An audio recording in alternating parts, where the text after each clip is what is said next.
अथ श्री हनुमान रक्षा कवचम्।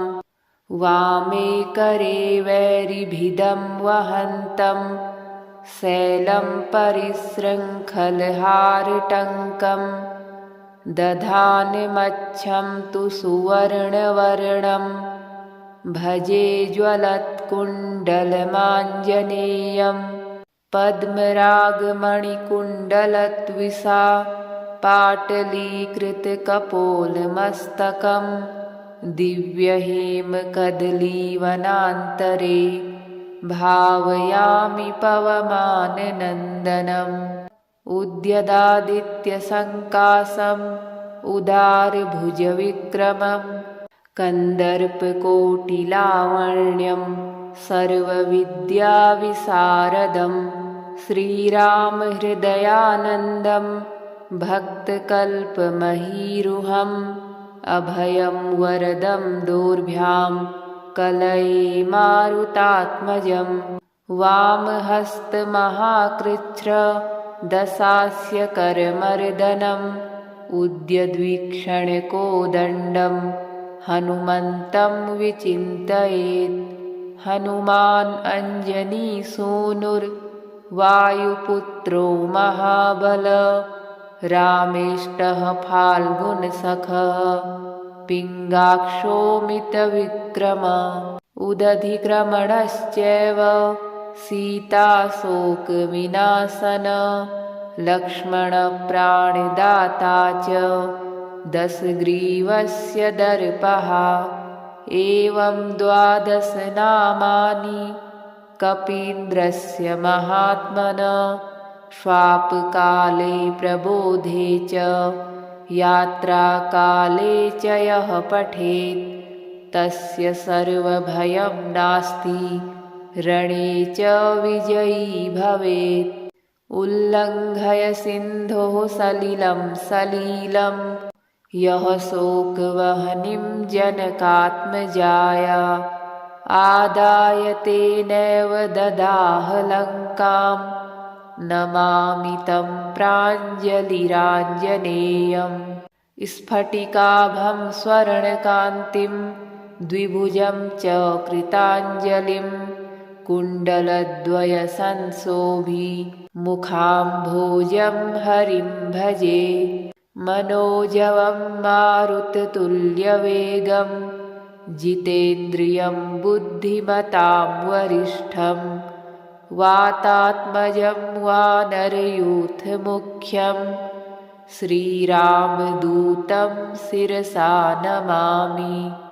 वामे करे वैरिभिदं वहन्तं शैलं परिशृङ्खलहारटङ्कं दधानमच्छं तु सुवर्णवर्णं भजे ज्वलत्कुण्डलमाञ्जनेयं पद्मरागमणिकुण्डलद्विषा पाटलीकृतकपोलमस्तकं दिव्यहेमकदलीवनान्तरे भावयामि पवमाननन्दनम्। उद्यदादित्यसङ्काशम् उदारभुजविक्रमं कन्दर्पकोटिलावण्यं सर्वविद्याविशारदं श्रीरामहृदयानन्दं भक्तकल्पमहीरुहम् अभयं वरदं दोर्भ्यां कलये मारुतात्मजं वामहस्तमहाकृच्छ्र दशास्य करमर्दनम् उद्यद्वीक्षणकोदण्डं हनुमन्तं विचिन्तयेत्। हनुमान् अञ्जनीसूनुर्वायुपुत्रो महाबल रामेष्टः फाल्गुनसखः पिङ्गाक्षोमितविक्रम उदधिक्रमणश्चैव सीताशोकविनाशन लक्ष्मणप्राणदाता च दशग्रीवस्य दर्पः। एवं 12 नामानि कपीन्द्रस्य महात्मनः स्वापकाले प्रबोधे च यात्राकाले च यः पठेत् तस्य सर्वभयं नास्ति रणे च विजयी भवेत्। उल्लङ्घय सिन्धोः सलिलं सलीलं यः शोकवह्निं जनकात्मजाया आदाय तेनैव ददाह लङ्कां नमामि तं प्राञ्जलिराञ्जनेयम्। स्फटिकाभं स्वर्णकान्तिं द्विभुजं च कृताञ्जलिं कुण्डलद्वयसंशोभि मुखाम्भोजं हरिं भजे। मनोजवं मारुततुल्यवेगं जितेन्द्रियं बुद्धिमतां वरिष्ठं वातात्मजं वानरयूथमुख्यं श्रीरामदूतं शिरसा नमामि।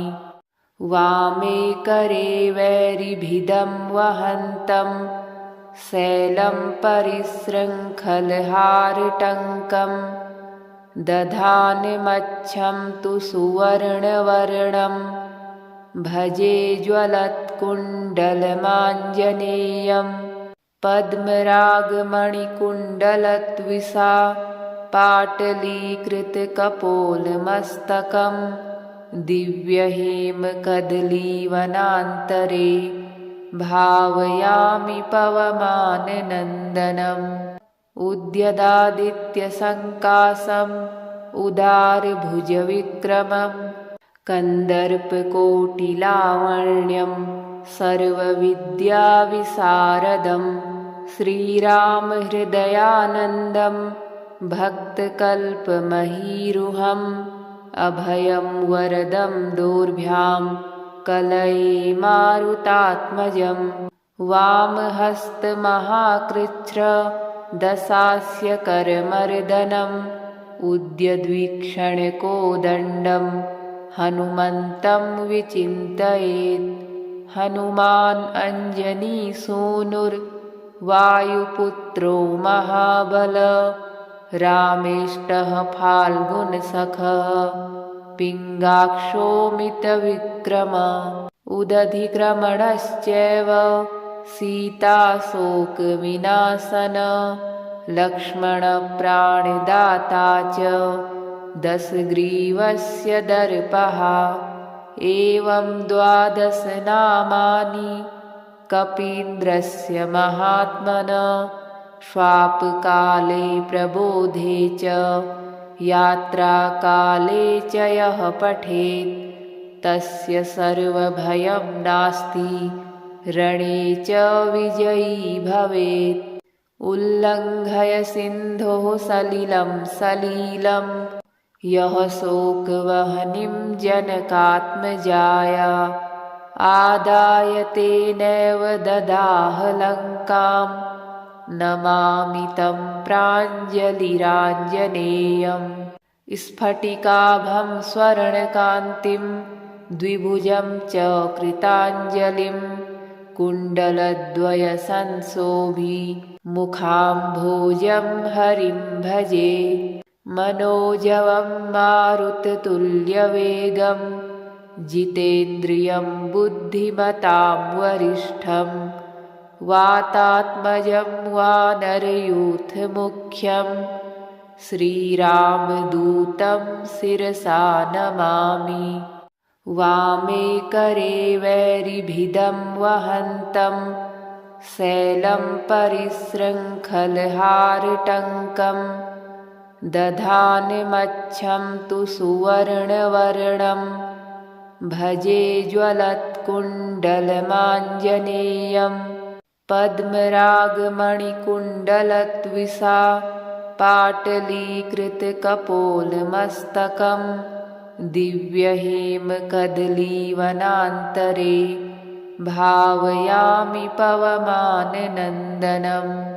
उद्यदादित्यसङ्कासम् उदारभुजविक्रमं कन्दर्पकोटिलावण्यं सर्वविद्याविशारदं श्रीरामहृदयानन्दं भक्तकल्पमहीरुहम् अभयं वरदं दोर्भ्यां कलये मारुतात्मजम् वामहस्तमहाकृच्छ्र दशास्य करमर्दनम् उद्यद्वीक्षणकोदण्डं हनुमन्तं विचिन्तयेत् हनुमान् अञ्जनीसूनुर्वायुपुत्रो महाबल रामेष्टः फाल्गुनसखः पिङ्गाक्षोमितविक्रम उदधिक्रमणश्चैव सीताशोकविनाशन लक्ष्मणप्राणदाता च दशग्रीवस्य दर्पः एवं 12 नामानि कपीन्द्रस्य महात्मनः स्वापकाले प्रबोधे च यात्राकाले च यः पठेत् तस्य सर्वभयं नास्ति रणे च विजयी भवेत् उल्लङ्घय सिन्धोः सलिलं यः शोकवह्निं जनकात्मजाया आदाय तेनैव ददाह लङ्कां नमामि तं प्राञ्जलिराञ्जनेयम् स्फटिकाभं स्वर्णकान्तिं द्विभुजं च कृताञ्जलिं कुण्डलद्वयसंशोभि मुखाम्भोजं हरिं भजे मनोजवं मारुततुल्यवेगं जितेन्द्रियं बुद्धिमतां वरिष्ठं वातात्मजं वानरयूथमुख्यं श्रीरामदूतं शिरसा नमामि वामे करे वैरिभिदं वहन्तं शैलं परिशृङ्खलहारटङ्कं दधानमच्छं तु सुवर्णवर्णं भजे ज्वलत्कुण्डलमाञ्जनेयं पद्मरागमणिकुण्डलद्विषा पाटलीकृतकपोलमस्तकं दिव्यहेमकदलीवनान्तरे भावयामि पवमाननन्दनम् उद्यदादित्यसङ्काशम् उदारभुजविक्रमं कन्दर्पकोटिलावण्यं सर्वविद्याविशारदं श्रीरामहृदयानन्दं भक्तकल्पमहीरुहम् अभयं वरदं दोर्भ्यां कलये मारुतात्मजं वामहस्तमहाकृच्छ्र दशास्य करमर्दनम् उद्यद्वीक्षणकोदण्डं हनुमन्तं विचिन्तयेत् हनुमान् अञ्जनीसूनुर्वायुपुत्रो महाबल रामेष्टः फाल्गुनसखः पिङ्गाक्षोमितविक्रम उदधिक्रमणश्चैव सीताशोकविनाशन लक्ष्मणप्राणदाता च दशग्रीवस्य दर्पः एवं 12 नामानि कपीन्द्रस्य महात्मनः स्वापकाले प्रबोधे च यात्राकाले च यः पठेत् तस्य सर्वभयं नास्ति रणे च विजयी भवेत् उल्लङ्घय सिन्धोः सलिलं यः शोकवह्निं जनकात्मजाया आदाय तेनैव ददाह लङ्कां नमामि तं प्राञ्जलिराञ्जनेयम् स्फटिकाभं स्वर्णकान्तिं द्विभुजं च कृताञ्जलिं कुण्डलद्वयसंशोभि मुखाम्भोजं हरिं भजे मनोजवं मारुततुल्यवेगं जितेन्द्रियं बुद्धिमतां वरिष्ठं वातात्मजं वानरयूथमुख्यं श्रीरामदूतं शिरसा नमामि। वामे करे वैरिभिदं वहन्तं शैलं परिशृङ्खलहारटङ्कं दधानमच्छं तु सुवर्णवर्णं भजे ज्वलत्कुण्डलमाञ्जनेयं पद्मरागमणिकुण्डलद्विषा पाटलीकृतकपोलमस्तकं दिव्यहेमकदलीवनान्तरे भावयामि पवमाननन्दनम्। उद्यदादित्यसङ्कासम् उदारभुजविक्रमं कन्दर्पकोटिलावण्यं सर्वविद्याविशारदं श्रीरामहृदयानन्दं भक्तकल्पमहीरुहम् अभयं वरदं दोर्भ्यां कलये मारुतात्मजं। वामहस्तमहाकृच्छ्र दशास्य करमर्दनम् उद्यद्वीक्षणकोदण्डं हनुमन्तं विचिन्तयेत्। हनुमान् अञ्जनीसूनुर्वायुपुत्रो महाबल रामेष्टः फाल्गुनसखः पिङ्गाक्षोमितविक्रम। उदधिक्रमणश्चैव सीताशोकविनाशन लक्ष्मणप्राणदाता च दशग्रीवस्य दर्पः। एवं 12 नामानि कपीन्द्रस्य महात्मनः स्वापकाले प्रबोधे च यात्राकाले च यः पठेत् तस्य सर्वभयं नास्ति रणे च विजयी भवेत्। उल्लङ्घय सिन्धोः सलिलं सलीलं यः शोकवह्निं जनकात्मजाया आदाय तेनैव ददाह लङ्कां नमामि तं प्राञ्जलिराञ्जनेयम्। स्फटिकाभं स्वर्णकान्तिं द्विभुजं च कृताञ्जलिं कुण्डलद्वयसंशोभि मुखाम्भोजं हरिं भजे। मनोजवं मारुततुल्यवेगं जितेन्द्रियं बुद्धिमतां वरिष्ठं वातात्मजं वानरयूथमुख्यं श्रीरामदूतं शिरसा नमामि। वामे करे वैरिभिदं वहन्तं शैलं परिशृङ्खलहारटङ्कं दधानमच्छं तु सुवर्णवर्णं भजे ज्वलत्कुण्डलमाञ्जनेयं पद्मरागमणिकुण्डलद्विषा पाटलीकृतकपोलमस्तकं दिव्यहेमकदलीवनान्तरे भावयामि पवमाननन्दनम्।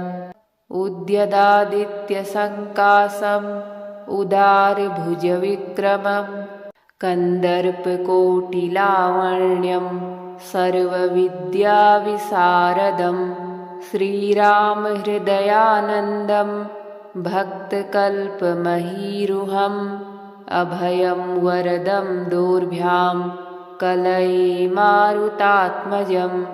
वामहस्तमहाकृच्छ्र दशास्य करमर्दनम् उद्यद्वीक्षणकोदण्डं हनुमन्तं विचिन्तयेत्। हनुमान् अञ्जनीसूनुर्वायुपुत्रो महाबल रामेष्टः फाल्गुनसखः पिङ्गाक्षोमितविक्रम। उदधिक्रमणश्चैव सीताशोकविनाशन लक्ष्मणप्राणदाता च दशग्रीवस्य दर्पः। एवं 12 नामानि कपीन्द्रस्य महात्मनः स्वापकाले प्रबोधे च यात्राकाले च यः पठेत् तस्य सर्वभयं नास्ति रणे च विजयी भवेत्। उल्लङ्घय सिन्धोः सलिलं सलीलं यः शोकवह्निं जनकात्मजाया आदाय तेनैव ददाह लङ्कां नमामि तं प्राञ्जलिराञ्जनेयम्। स्फटिकाभं स्वर्णकान्तिं द्विभुजं च कृताञ्जलिं कुण्डलद्वयसंशोभि मुखाम्भोजं हरिं भजे। मनोजवं मारुततुल्यवेगं जितेन्द्रियं बुद्धिमतां वरिष्ठं वातात्मजं वानरयूथमुख्यं श्रीरामदूतं शिरसा नमामि। वामे करे वैरिभिदं वहन्तं शैलं परिशृङ्खलहारटङ्कं दधानमच्छं तु सुवर्णवर्णं भजे ज्वलत्कुण्डलमाञ्जनेयं। पद्मरागमणिकुण्डलद्विषा पाटलीकृतकपोलमस्तकं दिव्यहेमकदलीवनान्तरे भावयामि पवमाननन्दनम्। उद्यदादित्यसङ्काशम् उदारभुजविक्रमं कन्दर्पकोटिलावण्यं सर्वविद्याविशारदं श्रीरामहृदयानन्दं भक्तकल्पमहीरुहम् अभयं वरदं दोर्भ्यां कलये मारुतात्मजम्। वामहस्तमहाकृच्छ्र दशास्य करमर्दनम् उद्यद्वीक्षणकोदण्डं हनुमन्तं विचिन्तयेत्। हनुमान् अञ्जनीसूनुर्वायुपुत्रो महाबल रामेष्टः फाल्गुनसखः पिङ्गाक्षोमितविक्रम। उदधिक्रमणश्चैव सीताशोकविनाशन लक्ष्मणप्राणदाता च दशग्रीवस्य दर्पः। एवं 12 नामानि कपीन्द्रस्य महात्मनः स्वापकाले प्रबोधे च यात्राकाले च यः पठेत् तस्य सर्वभयं नास्ति रणे च विजयी भवेत्। उल्लङ्घय सिन्धोः सलिलं सलीलं यः शोकवह्निं जनकात्मजाया आदाय तेनैव ददाह लङ्कां नमामि तं प्राञ्जलिराञ्जनेयम्। स्फटिकाभं स्वर्णकान्तिं द्विभुजं च कृताञ्जलिं कुण्डलद्वयसंशोभि मुखाम्भोजं हरिं भजे। मनोजवं मारुततुल्यवेगं जितेन्द्रियं बुद्धिमतां वरिष्ठं वातात्मजं वानरयूथमुख्यं श्रीरामदूतं शिरसा नमामि। वामे करे वैरिभिदं वहन्तं शैलं परिशृङ्खलहारटङ्कं दधानमच्छं तु सुवर्णवर्णं भजे ज्वलत्कुण्डलमाञ्जनेयं। पद्मरागमणिकुण्डलद्विषा पाटलीकृतकपोलमस्तकं दिव्यहेमकदलीवनान्तरे भावयामि पवमाननन्दनम्। उद्यदादित्यसङ्काशम् उदारभुजविक्रमं कन्दर्पकोटिलावण्यं सर्वविद्याविशारदं श्रीरामहृदयानन्दं भक्तकल्पमहीरुहम् अभयं वरदं दोर्भ्यां कलये मारुतात्मजं वामहस्तमहाकृच्छ्र दशास्य करमर्दनम् उद्यद्वीक्षणकोदण्डं हनुमन्तं विचिन्तयेत् हनुमान् अञ्जनीसूनुर्वायुपुत्रो महाबल रामेष्टः फाल्गुनसखः पिङ्गाक्षोमितविक्रम उदधिक्रमणश्चैव सीताशोकविनाशन लक्ष्मणप्राणदाता च दशग्रीवस्य दर्पः एवं 12 नामानि कपीन्द्रस्य महात्मनः स्वापकाले प्रबोधे च यात्राकाले च यः पठेत् तस्य सर्वभयं नास्ति रणे च विजयी भवेत् उल्लङ्घय सिन्धोः सलिलं यः शोकवह्निं जनकात्मजाया आदाय तेनैव ददाह लङ्कां नमामि तं प्राञ्जलिराञ्जनेयम् स्फटिकाभं स्वर्णकान्तिं द्विभुजं च कृताञ्जलिं कुण्डलद्वयसंशोभि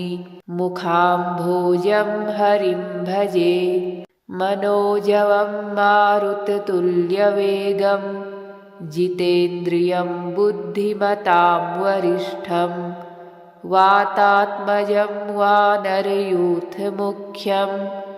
श्रीरामदूतं शिरसा नमामि वामे करे वैरिभिदं वहन्तं शैलं परिशृङ्खलहारटङ्कं दधानमच्छं तु सुवर्णवर्णं भजे ज्वलत्कुण्डलमाञ्जनेयं पद्मरागमणिकुण्डलत्विषा पाटलीकृतकपोलमस्तकं दिव्यहेमकदलीवनान्तरे भावयामि पवमाननन्दनम् उद्यदादित्यसङ्कासम् उदारभुजविक्रमं कन्दर्पकोटिलावण्यं सर्वविद्याविशारदं श्रीरामहृदयानन्दं भक्तकल्पमहीरुहम् अभयं वरदं दोर्भ्यां कलये मारुतात्मजं वामहस्तमहाकृच्छ्र दशास्य करमर्दनम् उद्यद्वीक्षणकोदण्डं हनुमन्तं विचिन्तयेत् हनुमान् अञ्जनीसूनुर्वायुपुत्रो महाबल रामेष्टः फाल्गुनसखः पिङ्गाक्षोमितविक्रम उदधिक्रमणश्चैव सीताशोकविनाशन लक्ष्मणप्राणदाता च दशग्रीवस्य दर्पः एवं 12 नामानि कपीन्द्रस्य महात्मनः स्वापकाले प्रबोधे च यात्राकाले च यः पठेत् तस्य सर्वभयं नास्ति रणे च विजयी भवेत् उल्लङ्घय सिन्धोः सलिलं यः शोकवह्निं जनकात्मजाया आदाय तेनैव ददाह लङ्कां नमामि तं प्राञ्जलिराञ्जनेयम् स्फटिकाभं स्वर्णकान्तिं द्विभुजं च कृताञ्जलिं कुण्डलद्वयसंशोभि मुखाम्भोजं हरिं भजे मनोजवं मारुततुल्यवेगं जितेन्द्रियं बुद्धिमतां वरिष्ठं वातात्मजं वानरयूथमुख्यं श्रीरामदूतं शिरसा नमामि। वामे करे वैरिभिदं वहन्तं शैलं परिशृङ्खलहारटङ्कं दधानमच्छं तु सुवर्णवर्णं भजे ज्वलत्कुण्डलमाञ्जनेयं पद्मरागमणिकुण्डलद्विषा पाटलीकृतकपोलमस्तकं दिव्यहेमकदलीवनान्तरे भावयामि पवमाननन्दनम्। उद्यदादित्यसङ्कासम् उदारभुजविक्रमं कन्दर्पकोटिलावण्यं सर्वविद्याविशारदं श्रीरामहृदयानन्दं भक्तकल्पमहीरुहम् अभयं वरदं दोर्भ्यां कलये मारुतात्मजं। वामहस्तमहाकृच्छ्र दशास्य करमर्दनम् उद्यद्वीक्षणकोदण्डं हनुमन्तं विचिन्तयेत्। हनुमान् अञ्जनीसूनुर्वायुपुत्रो महाबल रामेष्टः फाल्गुनसखः पिङ्गाक्षोमितविक्रम उदधिक्रमणश्चैव सीताशोकविनाशन लक्ष्मणप्राणदाता च दशग्रीवस्य दर्पः। एवं 12 नामानि कपीन्द्रस्य महात्मनः स्वापकाले प्रबोधे च यात्राकाले च यः पठेत् तस्य सर्वभयं नास्ति रणे च विजयी भवेत्। उल्लङ्घय सिन्धोः सलिलं सलीलं यः शोकवह्निं जनकात्मजाया आदाय तेनैव ददाह लङ्कां नमामि तं प्राञ्जलिराञ्जनेयम्।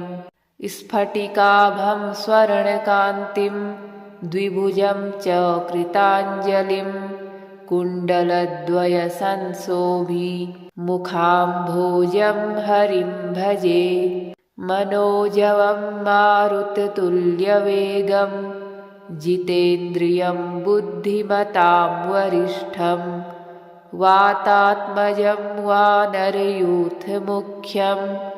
श्रीरामदूतं शिरसा नमामि।